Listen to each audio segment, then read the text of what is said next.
बच्चों, आज हम करेंगे वर्कशीट नंबर 20 क्लास 6 की, क्लास 6 दशमलव परिचय। इंट्रोडक्शन हो रहा है हमारा डेसिमल्स का, नया चैप्टर शुरू हो रहा है। ये आपकी किताबों में 8वां चैप्टर है।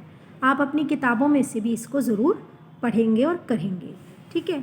दशमलव होता क्या है बेटा? बस दशमलव में और फ्रैक्शंस में एक ही फ़र्क होता है। दशमलव में जो नीचे की संख्या होती है ना, वो मतलब आप किसी भी पार्ट को 10, 100, 1000 ऐसे भागों में बांटते हैं। जैसे मैंने आपको पिछली बार एक एग्जाम्पल दिया था कि एक चपाती को 4 भागों में बांटोगे, एक एक भाग आप किसी को खिला दोगे तो 1/4 भाग आपने अपने भाई को दिया, 1/4 भाग आपने खा लिया, 1/4 भाग आपकी मम्मी को गया और 1/4 भाग आपके पापा को गया। लेकिन दशमलव में क्या होता है कि 10 भाग होते हैं। जैसे 1 रुपए के 10 भाग करोगे तो 10-10 पैसे आएगा, और 1 रुपए के अगर 100 भाग करोगे तो 1-1 पैसे आएगा हर पर्सन के हिस्से में। तो यही हमारा बस दशमलव और फ्रैक्शन में फ़र्क है। दशमलव का मतलब बटा 10 होता है। दशमलव के बाद अगर एक संख्या है तो उसका मतलब है बटा 10। दशमलव के बाद अगर एक संख्या है तो उसका मतलब है बटा 10। अब सबसे पहला काम हमारे को करना है 0.3, 0.3, 0.5, 0.8 को नंबर लाइन संख्या रेखा पर निरूपित करना है। इसके लिए हम स्केल से काम लेंगे। ये देखिए, अब हम स्केल से एक लाइन ड्रॉ करेंगे। पहले ही एक लाइन ड्रॉ कर लेती हूँ।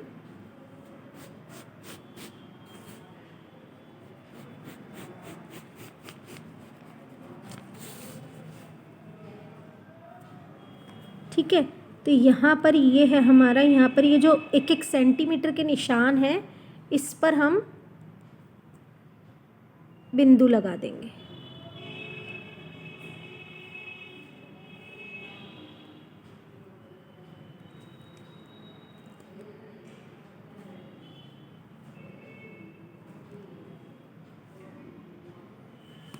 ठीक है, अब सबसे पहले हमारा आता है 0।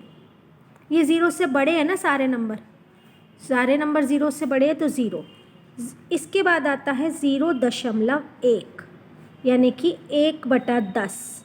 ये है 0.2, 0.3, 0.4, 0.5, 0.6, 0.7, 0.8, 0.9 और 0.10 का मतलब है 1।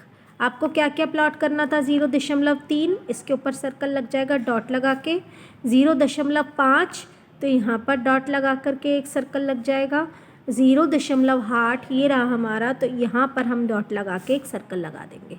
तो ये हमारे हैं नंबर लाइन पर कैसे प्लॉट करना है। ये 1 है, इसके 0 और 1 के बीच में 10 भाग आ जाते हैं।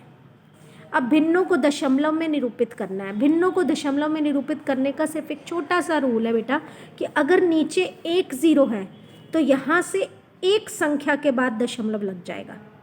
अगर नीचे 1 0 जो है वो एक टाइम है, 1 टाइम है, तो फर्स्ट इकाई के अंक के पहले आपका दशमलव लग जाएगा 53.1।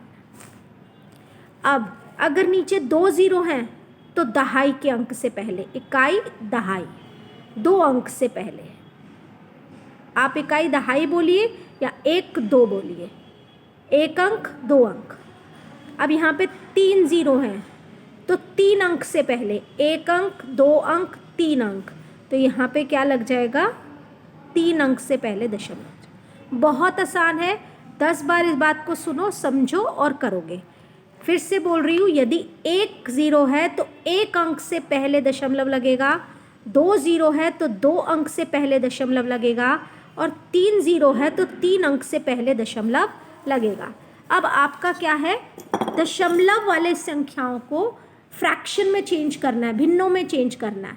तो अब क्या करोगे? दशमलव हटाना है, तो दशमलव के बाद कितने अंक हैं? 1 अंक, तो आपका 10 नीचे आ जाएगा। ठीक है, 1 0 लग जाएगी। यदि दशमलव के बाद 2 अंक हैं 1 2, तो आपका नीचे कितने अंक आएंगे? 2 0 आएंगे नीचे, 1 2 0। एक तो लगता ही लगता है, उसके साथ 2 0 भी लग जाती हैं। अब ये दशमलव है, दशमलव के बाद कितने अंक है? देखो 1 2 3, तो आप 47 नंबर लिखोगे और इसके बटा में 3 0, एक के साथ 3 0। बहुत आसान है बच्चों। जब आपको दशमलव में निरूपित करना, अभी ये आपका लेट अस डू है, आओ करें। तो जब आपको दशमलव में बदलना है तो जितनी ज़ीरो होंगी उसमें आप संख्या में जो ऊपर की संख्या होगी उसमें उतने अंकों से पहले आप दशमलव लगा देंगे, उतने अंकों से, उतने डिजिट्स से पहले आप उसके पॉइंट लगा देंगे। तो आपका 12.7 यहाँ पे, क्योंकि 1 0 है तो एक अंक से पहले पॉइंट लग जाएगा, एक डिजिट से पहले पॉइंट लग जाएगा। यहाँ 2 0 हैं तो 2 अंक, 2 डिजिट से पहले पॉइंट लग जाएगा, 1 2, तो ये क्या हुआ? 5.23। और अब कितने अंक हैं? 1 2 3 0 हैं, 3 0 हैं तो कितने से पहले? 1 2 3 डिजिट से पहले आपका दशमलव लग जाएगा। और जब आपको फ्रैक्शन में बदलना है, जैसे इस क्वेश्चन में फ्रैक्शन में बदलना है, तो फ्रैक्शन में बदलने में आपको क्या करना है? जितने अंक दशमलव के बाद लगे होंगे उतनी ज़ीरो नीचे आ जाएगी और दशमलव हट जाएगा, यानी कि इस ऊपर वाले प्रश्न का उल्टा करना है।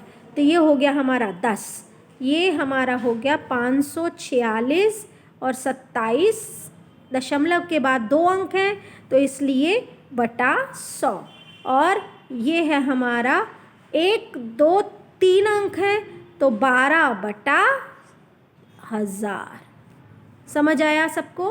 तो ये आप लोगों को समझना है। और इसके बाद अपनी किताब में से, आपकी जो किताब है उसके दशमलव का चैप्टर खोलेंगे, चैप्टर 8 है, पार्ट 8 है, उसकी एक्सरसाइजेस भी आप खुद करना शुरू करेंगे।